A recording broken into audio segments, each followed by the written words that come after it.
आपण ऐकत आहात VAG मराठी स्टोरीज आणि मी सादर करते आहे साद तुला, एक नवी कोरी ऑडिओ स्टोरी.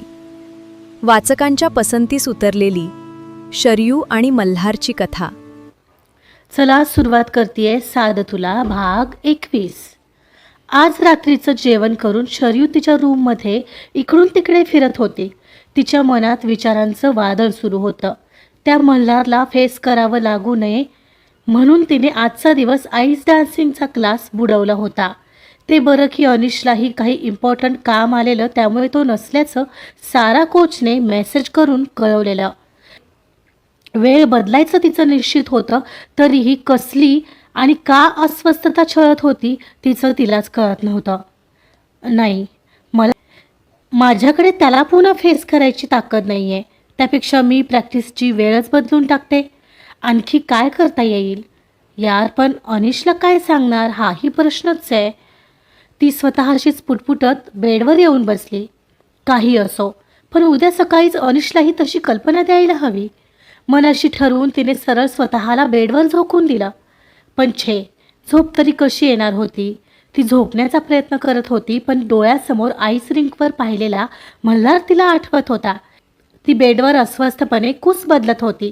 आता कुठे विसरत होतो त्याला, आणि हा इथं पोचलाही. पण मला एक कळत नाही, त्याला कळालं कसं की मी इटलीमध्ये आहे. तिच्या मनात विचार चाललेला एवढ्यात दारावर हलकी टकटक झाली. तिने जाऊन दार उघडलं. पाहते तर आत्तू होती. आत्तू, तू यावेळी? अहो, म्हटलं जरा बोलावं तुझ्याशी. झोप लागलेली का शरयू? तिने आत येत विचारलं. नाही ग, झोपच लागत नाहीये.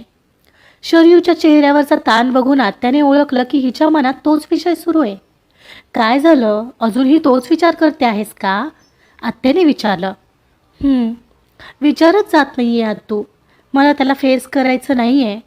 मला जायचंच नाही आहे त्याच्यासमोर. सतत कसलीशी भीती वाटते ग मला. का शरयू? पण तू का घाबरायचं? केलं त्याने आहे सगळं, मग तू का त्रास करून घ्यायचा स्वतःला? तू का फेस करायला घाबरायचं? You have to face him Sharayu, and I knew that you are that strong. हो, पण म्हणजे असं का बोलत आहेस? मी उद्या वेळ बदलायचं म्हणत होते आणि तू असं बोलत आहेस. तुला असं म्हणायचंय का की मी उद्या त्याच वेळेत जाऊ आईस रिंकवर? शरयूने तिचा संशय विचारला. असं नाही म्हणत आहे मी. मला एवढंच म्हणायचंय, काल तू त्याला टाळून आलीस, पण असं किती दिवस चालेल? कधीतरी तुला त्याचा सामना करावा लागेल ना. का तुला भीती वाटते? तो समोर आला तर तुला स्वतःला रोखता येणार नाही. अजूनही अशा माणसाबद्दल प्रेम तर वाटत नाही आहे ना तुला शरयू? आत्याचा प्रश्न थेट होता. अगं, असं काहीच नाही आहे. आय हेट हिम नाव. पण समोर जाऊच नाही वाटत आहे त्याच्या. मला नाही माहीत रागाच्या भरात मी काय करेन आणि काय बोलेन. इतकंच ना, मग ठीक आहे. पण असं घाबरून पळू नकोस एवढंच म्हणते मी. You R right. पण मग उद्याचं काय करू म्हणतेस? निदान आत्ता कुठं सावरते मी आत्या. थोडा वेळ गेला असता तर माझं मी हँडल केलं असतं.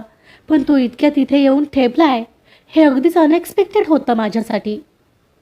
आत्या काही क्षण शांत राहिली. तिने शरयूच्या पाठीवरून मायेने हात फिरवला आणि शांतपणे म्हणाली. शरयू, मग तू वेळ का बदलत आहेस? तुझी प्रॅक्टिस महत्त्वाची आहे. मग त्याच्यासाठी तू स्वतःच्या शेड्यूलची मोडतोड करायची काही गरज नाही. मग काय करू? मला खरंच आता कसलाही गोंधळ नको वाटतोय माझ्या आयुष्यात आत्या. नाहीतर मी करते बॅकआउट या डान्समधूनच. तेच योग्य राहील. शरयू हताशपणे म्हणाली. अजिबात असं काहीही करणार नाही आहेस. त्याच्यासाठी हे असं करायची काही गरज नाही आहे. मी एक सुचवू का? आत्याने तिच्या डोळ्यात बघत तिला एक वेगळाच रस्ता दाखवला. बोल ना, काय? अगं वेडे, सध्या तुला तो माणूस समोर नको आहे ना. मग वेळ बदलण्यापेक्षा जागा बदल. ती आईस रिंकच बदलून टाक. शहरात दुसरी रिंक आहेच की. तिथे तुला तुझ्याच वेळेत प्रॅक्टिस करता येईल आणि तो समोरून येण्याचा तात्पुरता प्रश्नही मिटेल. हे ऐकताच शरयूचे डोळे चमकले. हे इतकं साधं सोपं सोल्युशन तिला आधी का सुचलं नाही? वेळ बदलली असती तर ती पळपुटी ठरली असती, पण जागा बदलली तर ती तिच्या अटींवर जगत होती. तिच्या चेहऱ्यावरचा ताण निवळला. तू बरोबर आहेस आत्या, मी जागाच बदलेन. म्हणजे आता त्याचा प्रश्नच नाही. तिच्या चेहऱ्यावरचा ताण चुटकीसरशी नाहीसा झालेला. झालं सॉल्व? आता खुश? आत्या गोडस्मित करत म्हणाली, पण परत तिचा चेहरा बदलला. नाही झालंय, एक प्रॉब्लेम आहे. आता आणखी एक प्रॉब्लेम? हो, कारण अनिशला तसं सांगावं लागेल, कारण आता तो माझा डान्स पार्टनर आहे ना. पण मी त्याला कसं सांगणार की आईस रिंकच बदलूया? ती बारीक तोंड करत म्हणाली. मग बोलून घे त्याच्याशी, बघ काय म्हणतो. उद्या सकाळी बोलते. मला साराचा नंबर दे, मी बोलून घेईल तिच्याशी आणि मग तिच्याकडून अनिशचा नंबरही मिळवते. थँक्स तू माझा प्रॉब्लेम सॉल्व केलास तू. ती डोळे मिचकावत म्हणाली. खुश आहेस ना? मग झालं, आता आरामात झोप. चल, गुड नाईट. तिच्या गालावर हलकेच थोपटत आत्तू निघाली. गुड नाईट आत्तू, शरयू म्हणाली आणि आत्तू निघून गेली. मग मात्र शरयू चिंताविरहित होऊन दार लावून तिच्या जागेवर शांतपणे पहुडली. आता तिला जरा निश्चिंत वाटत होतं. शरयूला आज कोणताही गोंधळ नको होता. उठल्याबरोबर बाथ घेऊन नाश्ता करून पहिला तिने साराला मेसेज करून अनिशचा नंबर मिळवला.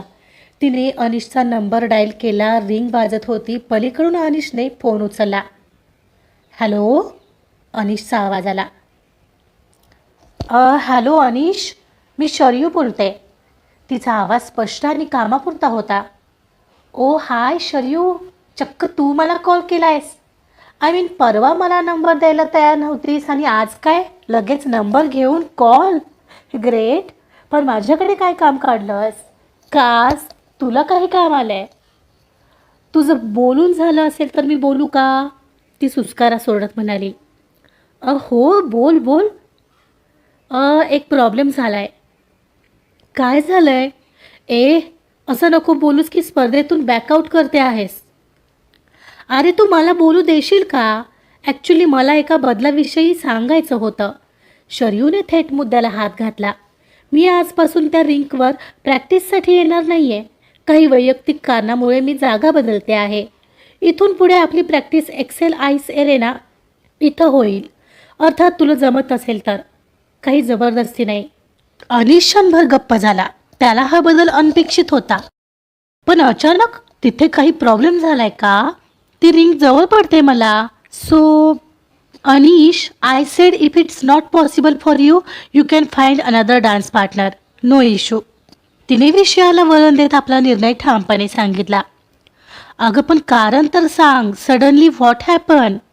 कोणी काही त्रास वगैरे दिला का? का कोणी काही बोललंय? तुला का खोलात जायचंय? शरयू एकदम चिडली. Hold on Sharayu, chill. मी फक्त माणुसकीच्या नात्याने विचारत होतो. तो म्हणाला तसं तिने डोळे घट्ट मिटले आणि स्वतःचाच राग आलेला शांत केला. ती पुढे म्हणाली, बिकॉज ती जागा मला सोयीची पडत नाही आहे, एवढंच. ती थोडी थांबली आणि तिने त्याला स्पष्ट पर्याय दिला. हे बघ, मी रिंक बदलली आहे, पण जर तुला इतक्या लांब येणं किंवा जागा बदलणं सोयीचं नसेल तर यू हॅव अ चॉईस. तुला हवं तर तू तुझ्यासाठी दुसरी डान्स पार्टनर शोध. बोलले ना, मला काहीही प्रॉब्लेम नाही आहे, पण माझा हा निर्णय मात्र फायनल आहे. तिने हे वाक्य इतक्या सहजपणे सांगितलं जणू ती त्याला सुट्टी देत आहे. तिला फक्त मल्हारपासून दूर जायचं होतं. मग त्यासाठी पार्टनर बदलावा लागला तरीही तिची तयारी होती. एनिवे, तू विचार करून सांग. अनिश काय उत्तर देतो याची वाट न पाहता तिने कॉल कट करून टाकला. मोबाईल बाजूला ठेवताना तिने सुटकेचा निश्वास सोडला. आता तिला मल्हारला तोंड द्यावं लागणार नव्हतं, पण अनिशचा परत तिला कॉल येऊ लागला. तिने तो उचलून कानाला लावलाच होता एवढ्यात समोरून तो बोलला. हे काय वागणं झालं मिस शरयू? तुला गरज होती तेव्हा आलीस माझ्याकडे पार्टनर होशील का म्हणत, आणि आता गरज संपली की मला काय बोलायचंय हे देखील ऐकून घेत नाहीयेस. What kind of behaviour is this? हे बघ, मला वाद घालायचा नाहीये. Sorry for your inconvenience. पण मला काहीतरी इश्यू असल्याशिवाय तुला मी असं बोलणार नाही ना. नाहीतर का आले असते मी तुझ्याकडे पार्टनर बन म्हणून? मला माहीत नव्हतं ना पुढे काही इश्यूज घडणार आहेत. सी, मी त्याबद्दल काहीच म्हणत नाहीये. प्रॉब्लेम कधीही येऊ शकतात, पण सांगण्याची पद्धत असते.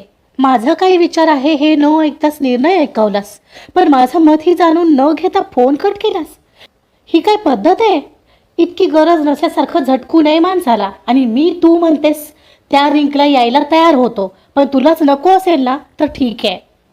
मला असं नव्हतं म्हणायचं अनिश. मला वाटलं माझ्यामुळे तुला त्रास नको म्हणून मी तुला तो पर्याय दिला. That's it. मग आता फायनली काय करायचं आहे? एक्सेल आईस एरेनाला प्रॅक्टिस सुरू करायची आहे का? त्याचा प्रश्न आला. हो, जर तुला काही प्रॉब्लेम नसेल तर करू शकतोय, शरयू म्हणाली. Okay then let's wait. आता 8:30 झालेत. आज लेट होईल. 9:30ला भेटूया का? हो sure. I will also leave within 5 minutes. Okay see you there. परीकडून फोन कॉल कट झाला. शरयूने मोठा सुस्कारा सोडला. तिला कळत नव्हतं अनिश तिच्यासाठी लगेच आईस रिंक बदलायला तयार कसा झाला. असो, मला काय करायचं आहे त्याच्याशी, आज तुला सांगून मला निघायला हवं म्हणत शरयू लगेचच धावली. तिकडे शरयूने एक्सेल आईस एरेनाच्या दिशेने आपला नवीन प्रवास सुरू केला होता. पण इकडे मल्हारला याची पुसटशी कल्पनाही नव्हती. सकाळचे 11 वाजून गेले होते. मल्हार प्रेक्षक गॅलरीच्या त्याच कोपऱ्यात जिथं तो काल बसला होता तिथेच पुन्हा एकदा ठाण मांडून बसला होता. त्याच्या डोळ्यात कालची चाच होती. रिंकवर मुलांची लगबग सुरू होती. बर्फावर स्केट्स घासल्याचा तोच खरखरीत आवाज, तेच संगीत. पण मल्हारचं लक्ष त्या कशातच नव्हतं. त्याची नजर गॅलरीतून खाली दिसणाऱ्या त्या मुख्य प्रवेशद्वारावर खिळली होती. दरवेळी दरवाजा उघडला की त्याची मान आपोआप उंच व्हायची.